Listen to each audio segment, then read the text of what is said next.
I am pretty much finished with my latest everything journal. December is not finished yet, but I have very few pages left. Just this little section, I guess.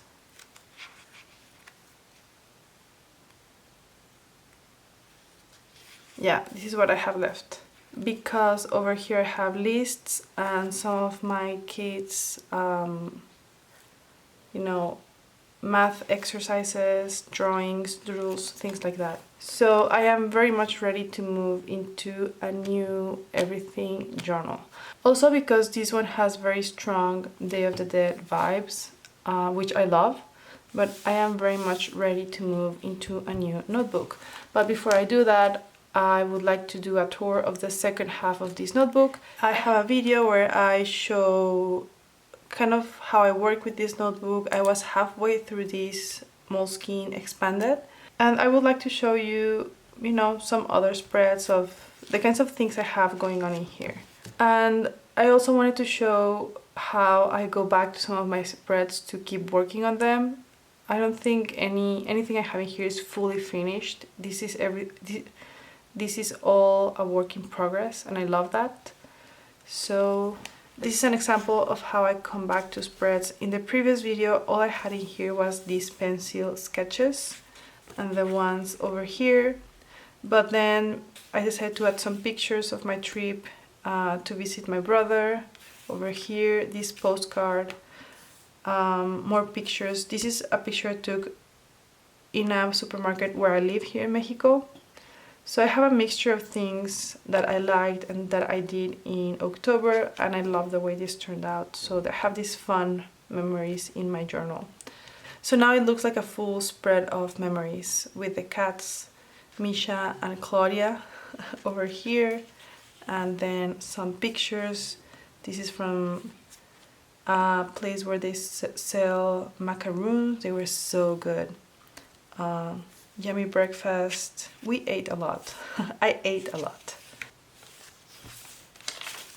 Okay, also this one, when I showed it at first, it was only pencil. It had no color, and I liked it.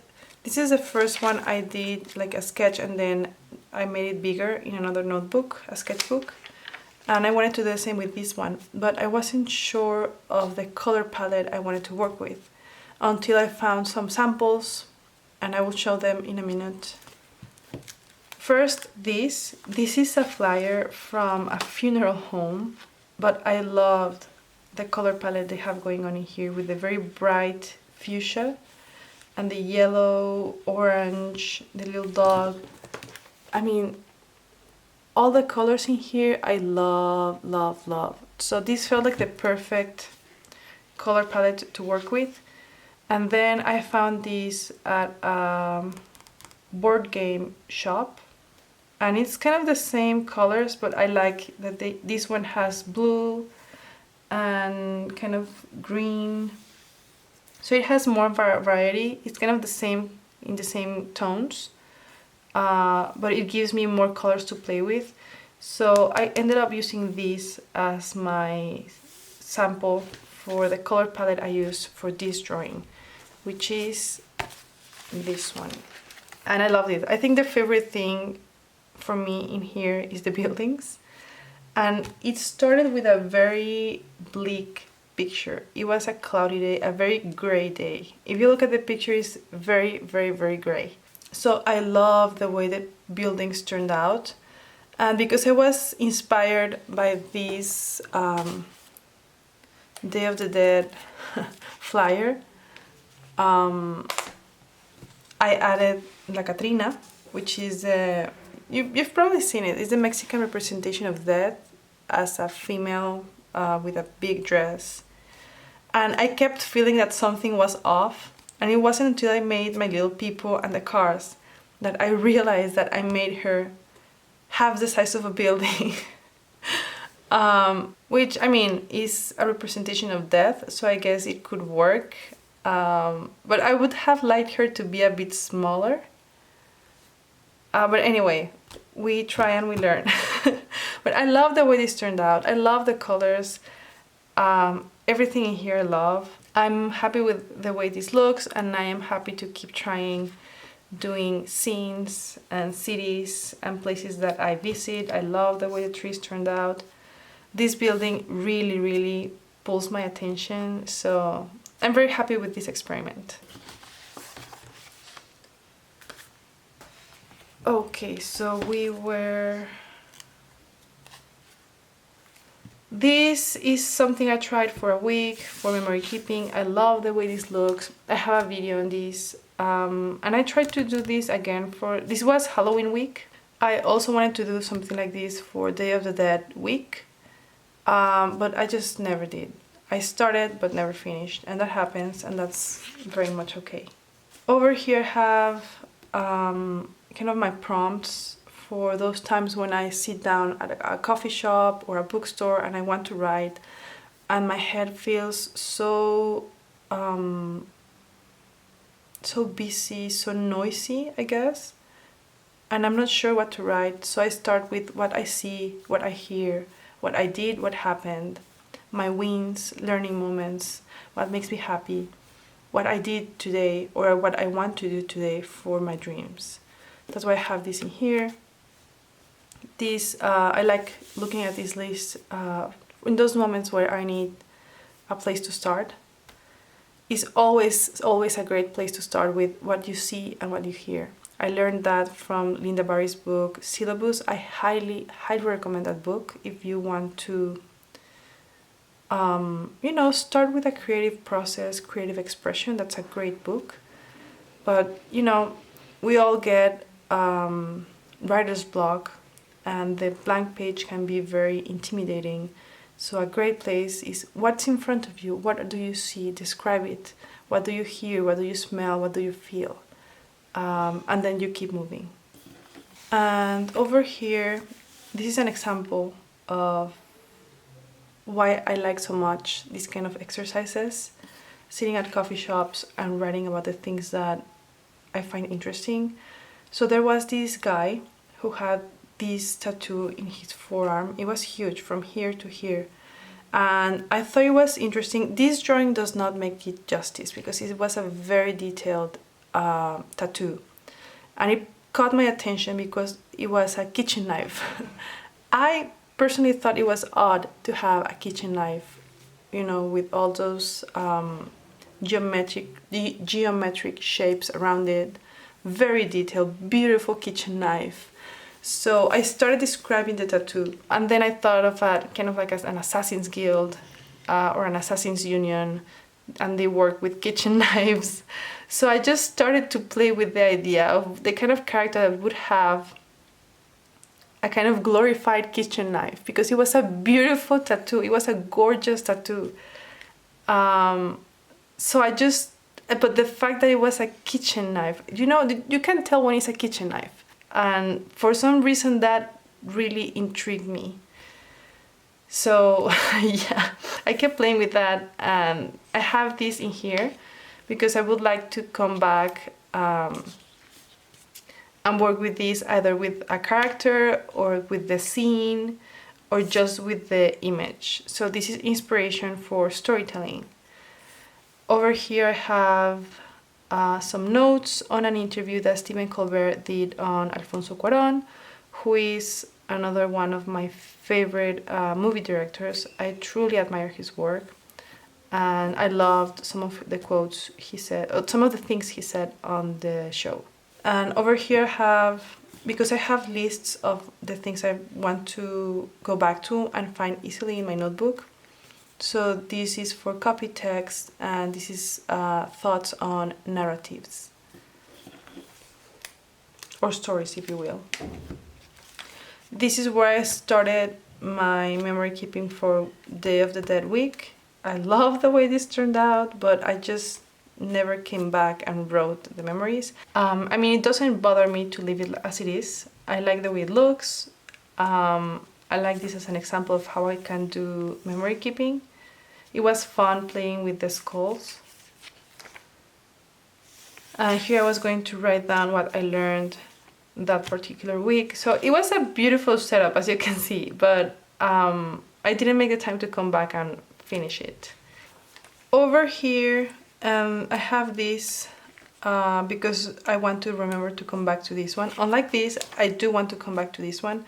So I gave myself a challenge to draw or sketch 100 cups of coffee. Well, it can be coffee, tea, hot beverage, 100 cups.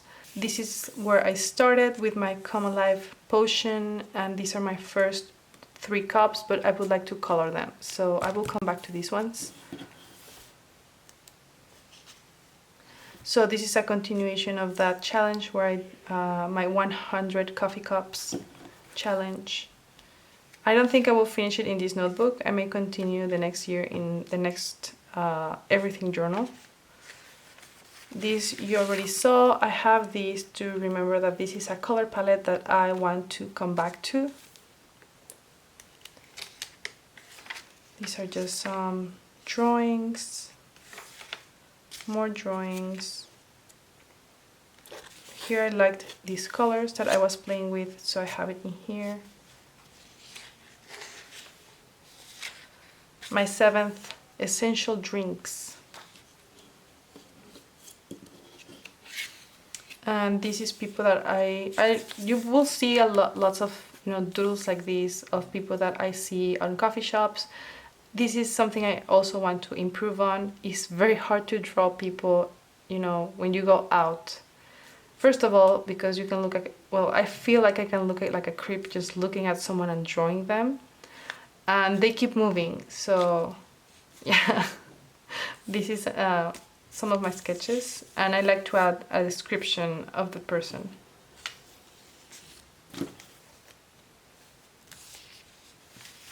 More thoughts. Here, this is one I may come back to. I watched the Netflix series, no, it was a movie, the Netflix movie on the novel Pedro Páramo. And Pedro Páramo is one of the most important, like a classic in Mexican and Latin American literature. It's a short novel, but it can be very dense to read because you have many voices and there's many people. You don't know if they're alive, if they're a memory. And I loved the way that they turned it into a movie. At first I was very skeptical because there's a lot of internal dialogue in the book, but I thought they did a great job turning the book into a movie. I loved it. I was obsessed with the movie, especially, visually.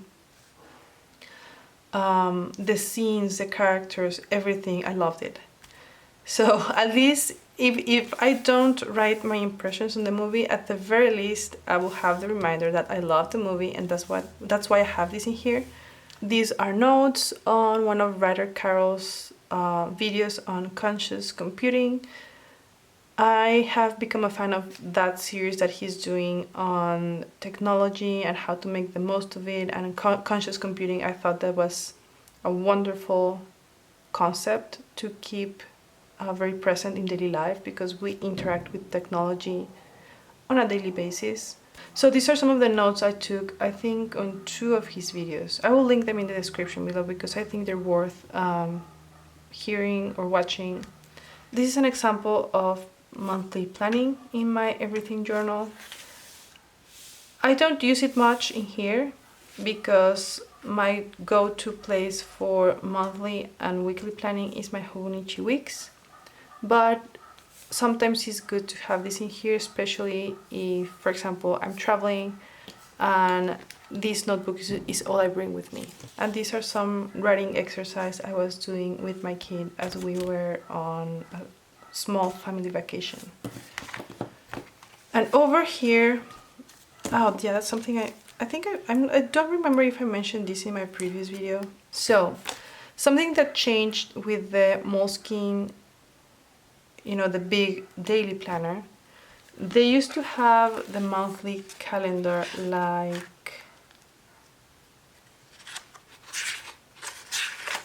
like this, which I loved because this became the perfect index.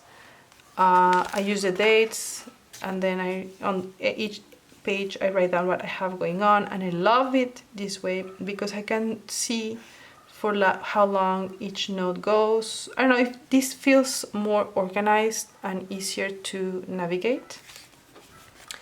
So this one doesn't have that, and I tried to use this for, you know, indexing my notes, but I didn't like this. I actually hated this. So I went to my back pages, my December pages. So I wrote down the month, and then I had the number 1 through 30 or 31, you know, depending on the month. And this, oh, perfect. This is just what I needed. I'm loving this. I need to finish indexing my notes because I do come back to my notes. I do like being able to find them for inspiration. And I guess this is something I started this year because in the past, you know, I would put away my notebook and the ideas are there, but I would have to go through the pages to be able to find the things I would like to revisit. And from the first everything journal I used, which was a very outdated Moleskine expanded, this one, my index felt, you know, that essential step I was missing with my journal. And since that notebook, I always have my index in my everything journals. So useful for me. It depends on how you like to use your journals or your notebooks. If you feel the need to go back to your notes, if you don't, I mean, there's no need to take the time to do this. For me, it is very useful. So useful that I also did, you know, special collections for the things I have in here. So this is copied text, and I write the date where I have each note. And I have been referencing this one way more than this one. I mean, I like this because I can see all my contents in my notebook, but the one I reference the most is this index. It's where I have all my personal thoughts and my personal reflections and the things I would like to revisit and keep working on. Ideas that I would like to keep, you know, addressing, I guess, in writing. So this is what I have in here. And I have some other collections. And I can do a more detailed video on how I, you know, the kind of subsections I use in here to turn my everything journal into a Commonplace book, because this is what makes a Commonplace book as far as I understand. You know, being able to reference and look back and find your content. So I'm loving this. I also have a category for characters. So when I write about people that I see on coffee shops, on parks, a mall, but some are so fascinated. I would like to have, you know, find them eventually for inspiration. So I have a list of characters, I have a list of dialogues, I have a list of places, story ideas. This is only personal reflections and personal thoughts. And I'm so happy with the way this notebook turned out. And I think I say this about every single everything journal I have. As you can see, I do come back to my notes and highlight the things that I want to revisit. So this highlight tells me that this is in my index for characters. So in love with this, and I am so happy to start a new one. It always feels like such a treat to finish a notebook and start a new one. But anyway, I hope you found this video useful, and if you have any questions, ideas, comments, suggestions, feel free to leave them in the comment section below, and I will do my best to get back to you, and I will see you in the next one.